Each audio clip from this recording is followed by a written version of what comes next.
Assalamu alaikum Khawateen wa Hazrat.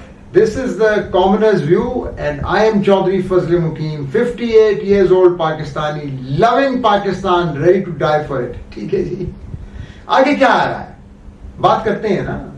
اب آپ کو ظاہر ہے میرا وہ مقام نہیں ہے جو حامد میر صاحب کا ہے یا جو میرے فیوریٹ جرنلسٹ شاہ زیب خانزادہ کا ہے, لیکن میرے بھی تو پاؤں سڑک پہ لگتے ہیں, مجھے بھی تو پتہ چلتا ہے کہاں پہ جوتی چبھ رہی ہے.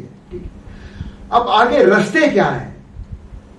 اللہ خیر کرے گا, الیکشن تو ہونا ہے, میں نے تو ووٹ ڈالنا ہے, اور میں آپ کو بتاؤں گا نہیں کہ میں کس کو ووٹ ڈالوں گا. لاسٹ ٹائم کا بتا دیا کہ میاں صاحب کی پارٹی کو ڈالا تھا, اور میں آپ کو یہ بھی بتا دیتا ہوں بصد احترام کہ میں کو خوش نہیں ہوں اس ووٹ سے. میں آپ کو بالکل سچی بات بتاؤں. اس دفعہ کیا ہوگا مجھے پتا نہیں, لیکن دو رستے نکل رہے ہیں. تیسرے رستے کی میں بعد میں بات کرنا چاہتا ہوں. ایک رستہ ہے جس کو میں کہتا ہوں the country is going towards the battle of Gettysburg. آپ جا کے اس کو دیکھیں, سمبلز یوز کرتا ہوں نا میں, تو کمیونیکیشن کرتا ہوں تو سمبلز نہیں کرتا ہوں. Go and see what happened in the battle of Gettysburg. مجھے نظر آتا ہے کہ ایک رستہ, اللہ نہ کرے کہ وہ ہو, اللہ نہ کرے, خاکم بدہن, ایک رستہ ہے جو کہ پبلک رائٹنگ کی طرف جا سکتا ہے اگر ہم نے عقل استعمال نہ کی. پھر مجھے ایک دوسرا رستہ نظر آتا ہے, اور وہ میں اسے کہتا ہوں کیونکہ میں تھوڑا سا وار ہسٹری میں انٹرسٹڈ رہا ہوں کہ جنگیں ونگیں میری فیوریٹ رہتی ہیں. اور دوسرا رستہ مجھے نظر آتا ہے the battle of Talikota. South India میں ہوئی تھی, آپ دیکھ لیجیے گا اس کو جا کے, اس میں ایک طرف مسلمان تھے ایک طرف ہندو تھے. سو دوسرا رستہ نظر آتا ہے بیٹل آف ٹالی کوٹا کا. چنانچہ ایک رستہ جو گیٹسبرگ والا ہے وہ پبلک رائٹنگ اور سول وار کا رستہ ہے, اللہ نہ کرے, خاکم بدہن خاکم بدہن. وہ جو دوسرا رستہ ہے وہ کسی فورن انٹرونشن کا ہے, اللہ نہ کرے خاکم بدہن. بھائی تو کیا ایز این انفارمڈ ووٹر میں اپنے 50 ایئرس کی بنیاد پہ آپ کو کوئی تیسرا رستہ سجیسٹ کر سکتا ہوں؟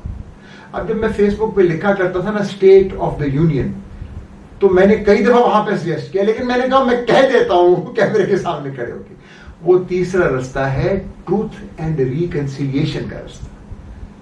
ٹروتھ اینڈ ریکنسیلیشن کا رستہ, جس کو میں کہتا ہوں نیلسن منڈیلا ماڈل, جو انہوں نے اپنے ملک میں کیا تھا اور نہایت کامیاب رہا in the short to medium term. ٹھیک ہے, نہایت کامیاب رہا.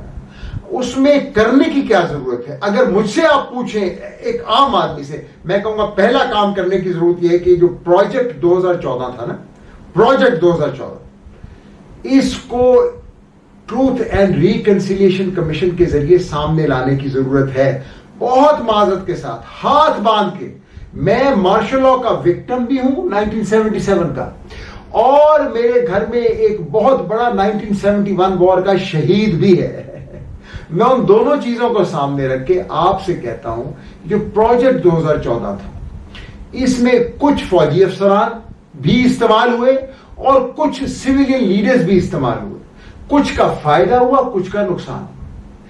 اگر ہم پروجیکٹ 2014 جو کہ اب ختم ہو گیا ہے اور ہم اس کی ڈیبریز سے کھیل رہے ہیں, اگر ہم ٹالی کوٹا کو اور گیٹسبرگ کو اوائڈ کرنا چاہتے ہیں, let there be a truth and reconciliation commission. Let these people from the respected, proud armed forces of Pakistan and the respected and proud civilian leaders of Pakistan, let them come up.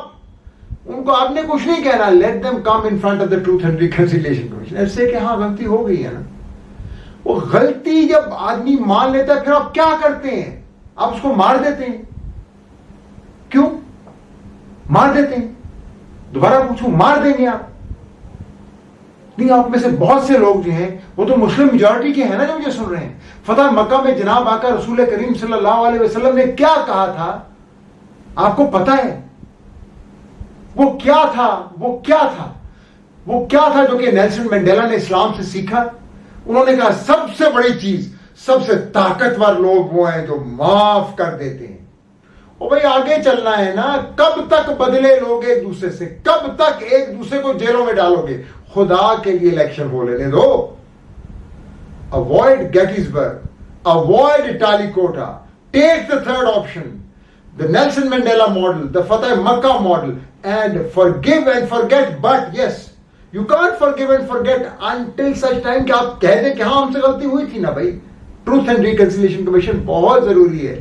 Pakistan کے اگلے سال بہت خوبصورت آنے والے ہیں, یہ میں آپ کو بتا دوں.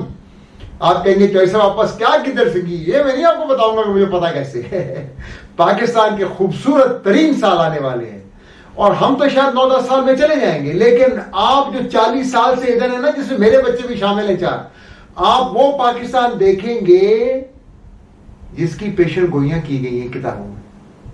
پاکستان سدا خوش اور آباد رہے گا, گھروں میں خوشی ہوگی, بیٹیاں مسکرائیں گی, بیٹے مسکرائیں گے, پاکستان آگے جائے گا, آپ کا دشمن آپ سے خائف ہو جائے گا. یاد رکھیے گا میری بات, پاکستان زندہ باد.